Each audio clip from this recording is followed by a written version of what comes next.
মাথাভাঙা, কোচবিহারের মাথাভাঙা কেন্দ্রে প্রাক্তন কেন্দ্রীয় স্বরাষ্ট্র প্রতিমন্ত্রী নিশীথ প্রামাণিক এগিয়ে রয়েছেন, বিজেপি প্রার্থী অবশ্যই। শুধু যখন পোলারাইজেশন নিয়ে আমরা আলোচনা করব তখন কিন্তু মুর্শিদাবাদের ফলাফল আসতে হবে। অর্থাৎ মুর্শিদাবাদ হচ্ছে এমন একটি জেলা যেখানকার 22টি আসন আছে এবং সেই আসনগুলোতে আগেরবার তৃণমূল কংগ্রেস 20 এবং বিজেপি 2 পেয়েছিল।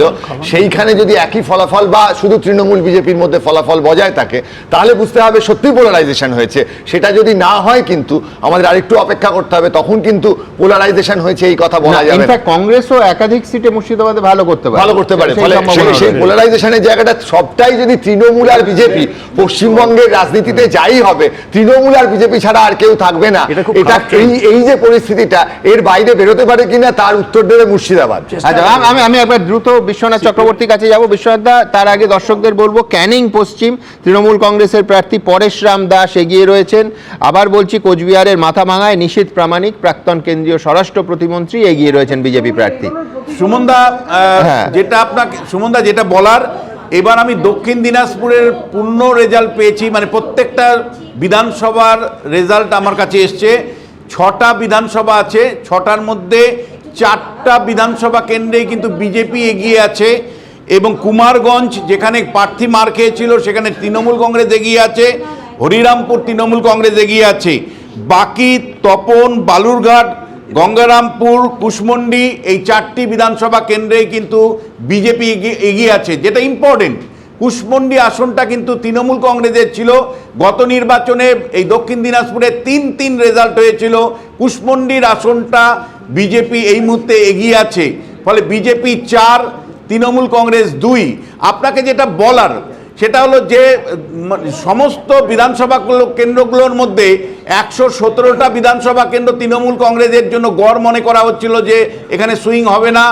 আবার 100 মতন কনস্টিটুয়েন্সিতে বিজেপির জয়ের সম্ভাবনা দেখছিল, কিন্তু 70টা বিধানসভা কেন্দ্রের ছিল যেগুলো সুইং বিধানসভা কেন্দ্র বলে মনে করা হচ্ছিল।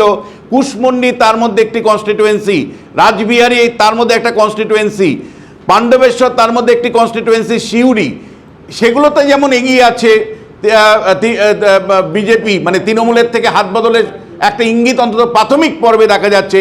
উল্টো দিকে তৃণমূল কংগ্রেসও কিন্তু বহু আসনে, কিন্তু বিশেষ করে হাওড়ার যে আসনগুলো আমরা পাচ্ছি সেখানে, বা দক্ষিণ 24 পরগনার যে আসনগুলো দ্বারা আমরা দেখতে পাচ্ছি সেখানে একমাত্র পালা বদলের গল্প শোনাচ্ছে সাগর বিধানসভা কেন্দ্র। তার বাইরে ধরুন এইমাত্র আপনি বলছিলেন ক্যানিং পশ্চিম, সেখানে কিন্তু একটা সুইং কনস্টিটুয়েন্সি ছিল, সেটা কিন্তু তৃণমূল কংগ্রেস ধরে রাখতে পারছে। ফলে যেটা আপনাকে বলার যে সুইং 70টা কনস্টিটুয়েন্সির যে ফলাফল আসছে সেটাও কিন্তু বিভাজিত অবস্থায় আসছে।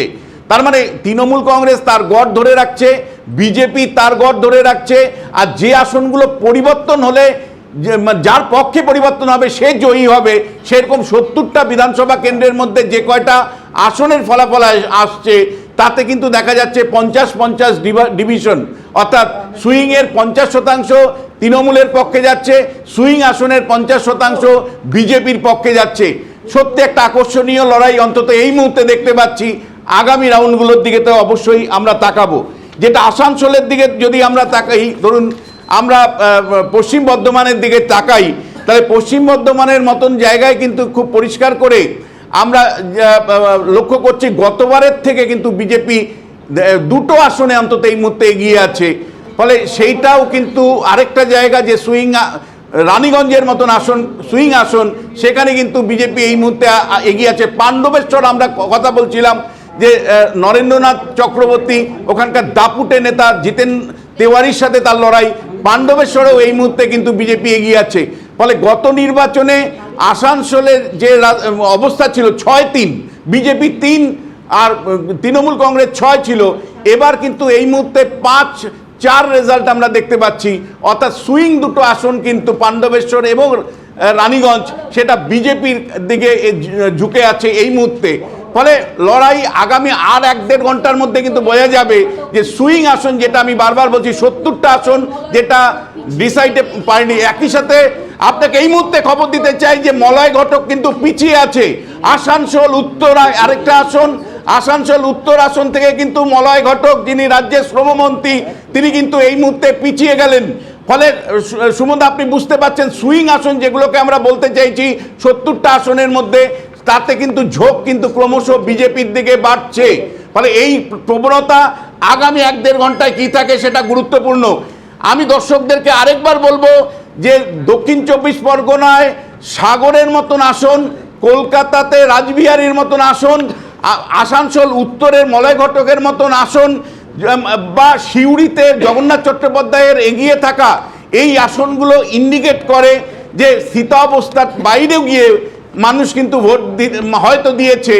প্রাথমিক প্রবণতা অন্ততপক্ষে তৃণমূল কংগ্রেস পিছিয়ে থাকা কিন্তু ইঙ্গিত করে যে কিছুটা হলেও গতবারের স্থিতাবস্থা যে এবার থাকছে না, তার অন্তত প্রাথমিক ইঙ্গিত কিন্তু স্পষ্ট ধরা পড়ছে। একই সাথে এইমাত্র বলছিলাম আপনাকে কুশমন্ডির আসন গতবার তৃণমূল কংগ্রেসের ছিল, এবার তার হাতের বাইরে যাচ্ছে। ফলে সব মিলে কিন্তু একটা স্থিতাবস্থার বাইরে, সেটা কতটুকু বাইরে সেটা তো আরো ঘন্টা দেড়েকের মধ্যে বোঝা যাবে, কিন্তু স্থিতাবস্থা বাইরের ইঙ্গিত কিন্তু সুমনদা এবিপি আনন্দের দর্শকদের পরিষ্কার করে বলতে চাই যে অন্তত প্রাথমিক দুটো রাউন্ডে কিন্তু স্থিতাবস্থার বাইরের ইঙ্গিত কিন্তু স্পষ্ট।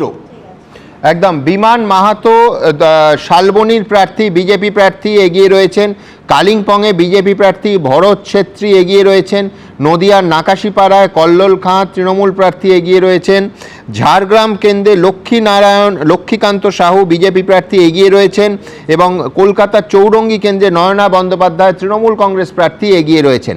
এবিপি আনন্দ, এগিয়ে থাকে, এগিয়ে রাখে।